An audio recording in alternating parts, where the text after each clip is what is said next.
Let's go to the AFC South. The Houston Texans have won this back-to-back under CJ Stroud. Did have a little bit of a regression last year, did old CJ. They went 10-7 under D'Amico Ryans, and in a pretty weak division, will start as the favourites. How do you see the Texans season playing out? Yeah, well, I want to see growth from Stroud. I think caveat probably last year is most of his weapons got hurt at some point. Like all the wide receivers missed time. Yep. So Diggs did his ACL. Collins had a hamstring. Tank Dell had a broke leg. Yep. Yeah. So and go down the list. I think they struggled for consistency. So maybe I'll put that as the caveat there. A little bit worried that Mixon's missed a lot of time. Nick Chubb, like I said in the fantasy reports, he'd been a little bit washed, but he looked pretty good in the preseason game the other day. He still looked solid enough. Coming back off some horrific injuries, you do have to think, 4 years ago was one of the best running backs in the NFL. That is a long time in running back talk, but would love to see, potentially comeback player of the year type stuff from Nick Chubb. Yeah. Joe Mixon won't be starting the start of the year. I don't think so. I think it's high ankle for him from memory. But their defense is still really good. It's got all that young talent on the defense. There's plenty of name value there. And in that division, they just have to be above average, honestly. So I think they can easily do that and should win the South for a third year in a row. Yeah. Nice. Do I think they'll go deep in the playoffs again? No. I just don't think they're quite there yet. Agreed. But nice that you mentioned the defense. Will Anderson and Danielle Hunter, maybe one of the best end combinations getting around. Edwards and Rankins there in the middle is solid. Derek Stingley. Christian Harris is still there. CJ Gardner-Johnson. There's got some names there on the defensive side of the ball. Chemistry is going to be an interesting thing. So, like we said, Nico Collins, excellent wide receiver. He'll be their wide receiver 1. But then they bring in Christian Kirk and they draft Jaden Higgins and Jalen Knoll. So it's going to be interesting to see. Yeah, and Tank's probably going to miss most of, if not all of the year. So, so it's going to be interesting to see who becomes the 2 there for CJ Stroud throwing the ball to. All right, the Colts, they finished 8-9 last year under Shane Steichen. Daniel Jones has been named the starter, which potentially opens the door for Anthony Richardson to be traded. What have you seen regarding that? Well, a few rumours of that. Teams interested in quarterback talent.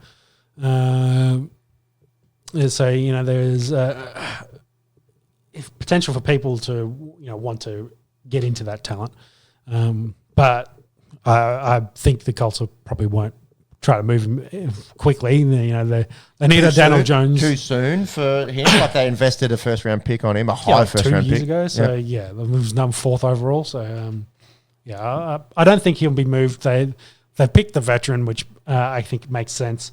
There is some questions about how much pressure is on the team. They do have new ownership after Jim Arcel passed away in April-ish, I think, because I know these 3 took over. So his 3 daughters are now running the club, and whether they see the need to win potentially more aggressively than the old man was happy to take it easy. So it's hard to say.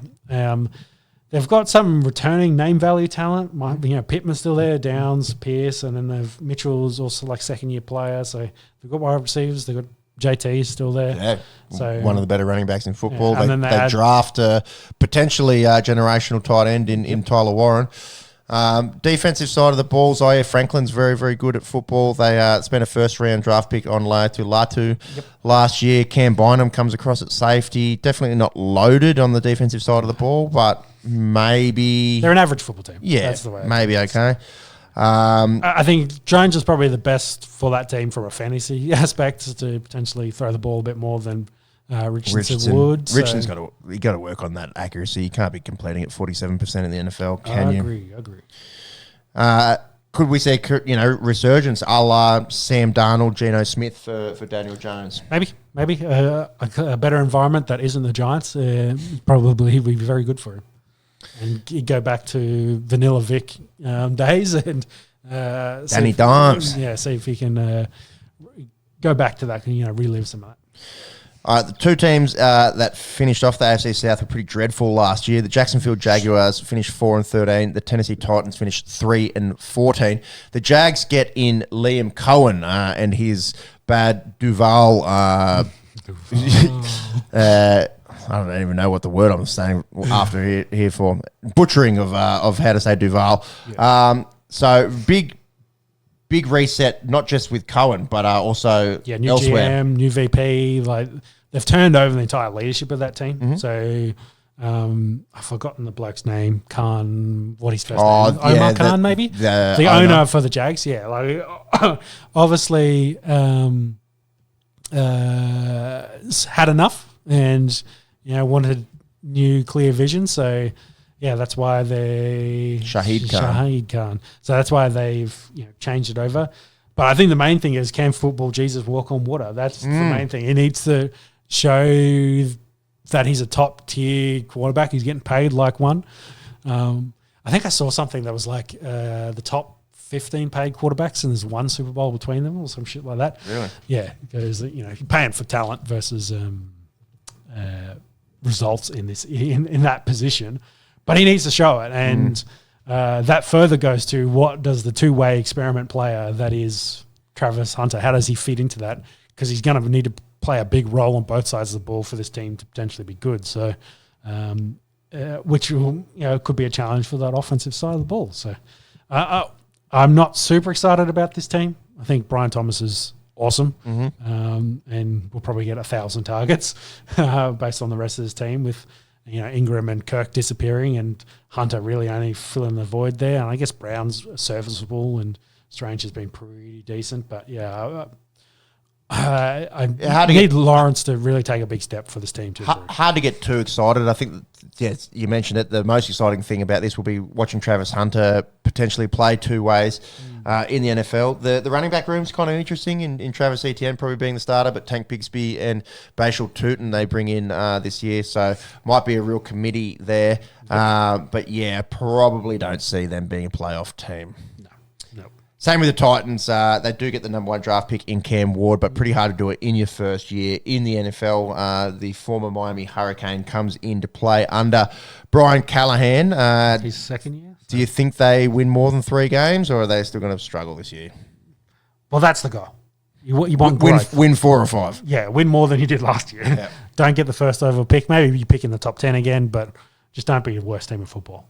I think they can improve on that. They've added some aging talent in the wide receiver room. So, Lockett. Yeah, Jefferson's there, and of course Ridley. Van Jefferson, that is, not Justin. Yes. So they got some vets in that position. Their defense is sneaky good. Yeah, Sweat's there, Simmons, Jeffrey Simmons, Drummond, L'Jarius Sneed. Got some ex-Broncos in that team. So yeah, I think they'll be better. That's the point. You want to see growth from your number 1 pick quarterback.